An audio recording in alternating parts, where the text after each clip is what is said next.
Ha. 312 sonli qaror bo'yicha kirit ajratyapmiz. Agar yaqinda ayol kishi bo'ladigan bo'lsa yoki MCH'ning rahbari, ustozligi, jamoamizdagi rahbari ayol kishi bo'ladigan bo'lsa, 21%dan biz 2% kechamizni 19%dan qilib beramiz.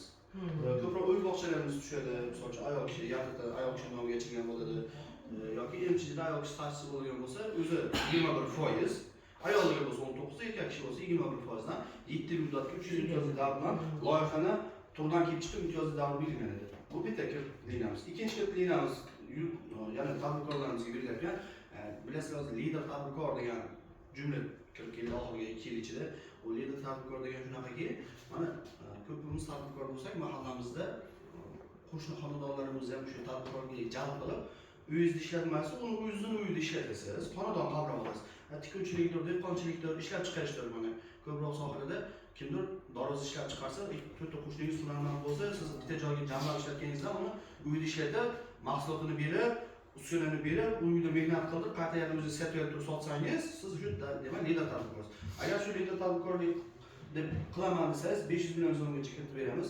Xonadonni qamrab olgan soniga qarab turib kiritib foizlarimiz bo'ladi. Ya'ni 10 tagacha xonadon qamrab olsangiz 25% dan beramiz. 10 tadan 20 taga qamrab oladigan bo'lsangiz 24% dan, 20 tadan oshib 23% dan beramiz. Foiz pasayib qoladi. Keyingisi mana hozirgi kunda dolzarb yangi ish o'rni yaratish haqida ko'p gapirilyapti. Mana prezidentimiz ish o'rni yaratsin, banklar pul topsin, hokimlar tadbirkor topsin, shu pulni sarflasin. Tagida ish o'rnida. Agar siz yangi ish o'rnini yarataman desangiz 2 milliard so'mgacha bank kirib beradi. 10 tagacha yangi ish o'rni yaratgan tadbirkorga biz 500 million so'mgacha 25% dan beramiz. 36 oy muddatga 6 oy imtiyozli davr bilan. Yo'q, men 10 tadan ko'p yarataman, 10 ta yarataman desangiz, 20 tagacha yaratsangiz 1 milliard so'mgacha beramiz. 6 oy imtiyozli davrdan 36 oyga 24% dan. 20 tadan ko'p yaratadigan bo'lsangiz 23% dan beramiz.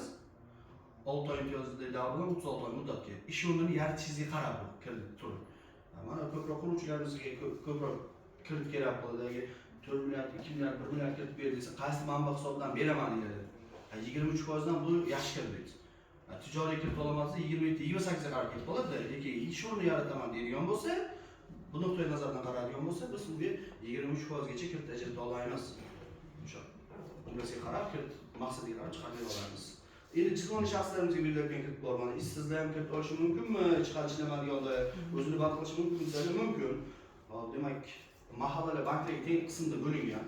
Biz ayrim chortoq ayrim filialiga 14 ta mahalla biriktirilgan. O'sha 14 ta mahallamizdagi fuqarolarimizga yaratgan 3 ta tipli kiritimiz bor. Bu faqat 2 sonli qaror bo'yicha 5 millionlik biznesga birinchi qadam, keyin 17 millionlik kiritimiz biznesga ko'mak hamda mahalla loyihasi. Summalari 5 million, 17 million, 50 million. 3 ta kategoriyaga bo'linadi. Yangi boshlanma degan odamga 5 million so'm 1 yil muddatga beramiz. Ayol kishi bo'lsa 23, erkak kishi 25%. Undan keyin biznes yo'q bo'ldi. Tikuvchilik chop mashinasini oldi. Endi unga produksiyaga pul kerak, ya'ni mahsulotga pul kerak. Ko'proq kerak. 17 million olishi mumkin. Garov ta'minoti sug'urta hamda kafillik asosida bo'ladi. 17 million olaman desa 4 yil muddatga 6 oy imtiyozli davr bilan beramiz. 17 million so'm naqd shaklda plastik pullar tushadi. Sizga maqsadli degani bu nima biznesga loyiha qilganmiz, o'sha bo'yicha ishlatib berasiz. Ayollarga 23, erkaklarga 25. Endi biznesingiz rivojlanib ketdi, yaxshi bo'lib ketdingiz. Endi siz xonadoningizda namunali holatga keldingiz. Mahalla loyihasida 50 million olaman, yanada ko'proq kerak desangiz, xuddi buni ham sharti shu.